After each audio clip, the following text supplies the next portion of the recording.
Hey, how's it going, everybody? This is Bio. I want to talk to you a little bit today about fitness motivation and what some of the specific principles are that will help you kind of stick to creating the ideal dream body that you want, taking care of your health and fitness, the way you look, feeling better, your strength, losing weight, gaining muscle. There's a couple of things that people overlook when it comes to really developing what you need to drive through and push through to the goals. It's very simple. You have to eat less and move more. We know that. And we know to gain strength, you have got to give your muscles resistance. But see, what happens is over a longer course of time, people tend not to be consistent with the whole process. They don't see results, they just give up and quit. Have you ever been in a situation where you tried to make changes, and you weren't able to sustain the changes? You weren't able to really just fully embody the body that you want to be in and just live life fully and just not worry about having to go back and try to figure this area of your life out again. One of the reasons that happens is that people, we have values, we have beliefs, we have needs, we have an identity about who we are, we have memories, we have emotions, we have blockages and stories that kind of lock us into a certain state of behavior, a state of being, and that behavior of doing things a certain way.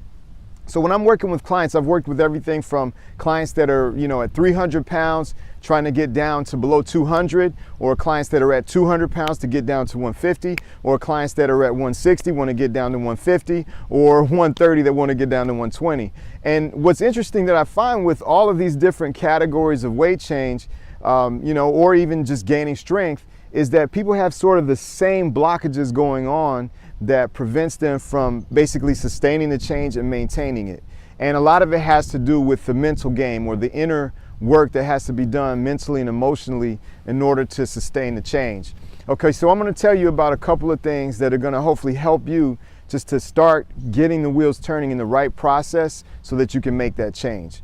All right, so the first thing is, your physical state of how you approach anything, whether it's eating or working out, is going to be the precursor to how well you do it. And basically the whole thing is attitude is your altitude. If you don't really have a good attitude toward the process and you're not open to the discomfort, to the learning, to the growth of it, you're going to have an arduous time. It's going to be miserable and you're not going to make much change. So the first thing is you have to have a PMA, positive mental attitude. With the positive mental attitude, you can start making the little steps in the progress that are going to show you a little bit of results and help you sustain the journey. Okay? The second thing is that now that you have a positive mental attitude, you just have to take action and you have to just basically show up. That little surge of willpower, that little surge of action is going to allow you to basically get in, start the process, and start feeling your body going through the motions of working out and change. Same thing with eating.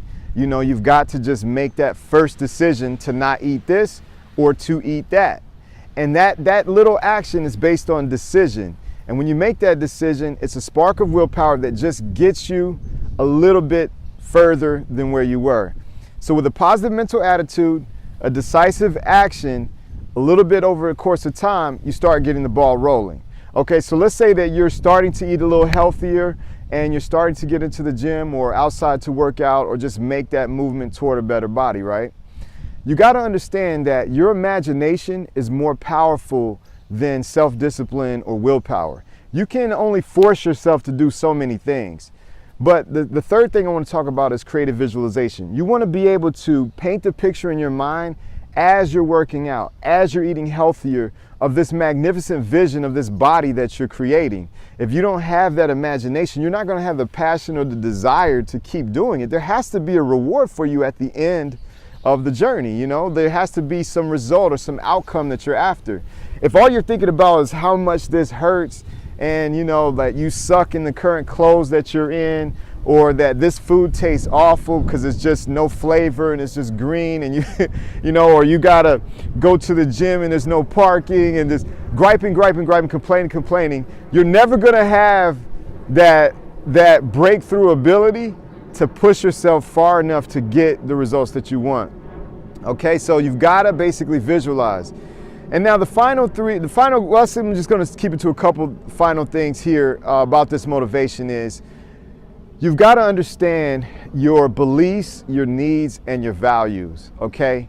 A lot of people, when they've had a struggle in a certain area of life, your beliefs get locked in about what's possible. It's kind of like the old metaphor of the flea that's trapped in the jar with the lid.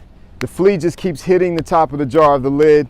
Someone removes the lid of the jar, the flea only goes to the level of where the lid was and never goes beyond that, because the flea's belief, I guess you could say, I don't know if fleas have actually emotional beliefs, but the flea's response mechanism is to just a certain level and it just stops. Or the other analogy is, when the cell door is flung open, the prisoner doesn't escape. Or another one is, an elephant's tied to a tree and it keeps trying to break free of the tree. This elephant is giant. Whereas a little baby, it just tries to break through the tree, but it can't. So by the time the elephant does actually have the strength to break from the tree, it doesn't break from the tree. So what you've got to understand is that belief is constantly, subconsciously working against you. So you've got to start believing and affirming and incantations to yourself. I am getting better and better every day. I can eat healthier. I will do the exercise necessary to change this part of my life and my progress. Okay?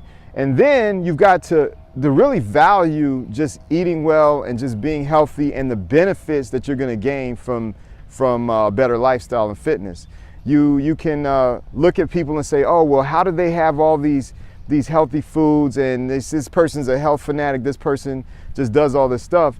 But people that are really healthy actually feel like the treat is eating healthy, maybe eating a salad or eating some greens or drinking some proper beverages that are more nutritious for the body. That's actually the treat, because we know that we're going to feel better, perform better, be more dynamic, have more vibrancy. So, I look at personally eating fast food and other like the fattening foods or junk foods. I look at those things as basically pain and punishment to my body, because I know that I'm going to feel sluggish, I'm going to be bloated, I'm not going to digest as well, I'm not going to maybe sleep as well, I'm going to be sluggish in my workouts.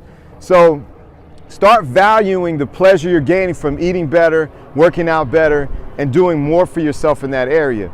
And then finally, you've got to understand that the human needs, and I'm going to go into more details in this in another video, but the human needs are what is driving all of us. And thankfully, Tony Robbins is someone that really has done extensive work in this area of working with millions of people and discovering that there's 6 primary human needs. That's the need for certainty, the need for variety, the need for love and connection, the need for significance, the need for growth, and the need for contribution.